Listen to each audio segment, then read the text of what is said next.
Yung pag-recognize po ng World Bank na narating na po ng Pilipinas ang upper middle income status. Ito po ay isang mahalagang pagkakataon, tawagin niya ay milestone para sa atin dahil since 1987, ngayon lang po umangat ang ating level. So dapat po nating ipagmalaki ito at ito naman po ay hindi ibig naman sabihin na ang bawat Pilipino ay nasa ganun ng level na hindi na magkakaroon ng financial challenge. Alam po natin sa ngayon na marami pa rin po mga kababayan natin ang kinakailangan ang tulong.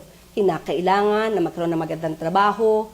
At doon po pumapasok yung intervention ng administrasyon. Pati po ang mga issue tungkol sa mga kagutuman, nagkakaroon po ng intervention ang gobyerno at nagpapatupad ng kinakailangan natin para ang mga kababayan natin ay maramdaman ang ginhawa sa buhay.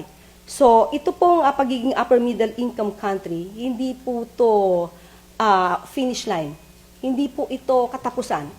Marami pa pong dapat gawin ang bansa para mas umangat pa ang ekonomiya.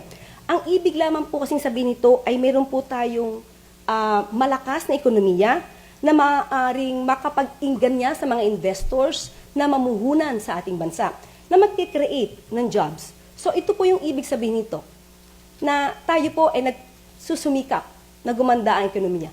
Mas siguro, gaganda pa to kung walang mga obstructionists na ang purpose lamang ay manira at sirain ang Pangulo at ang administrasyon.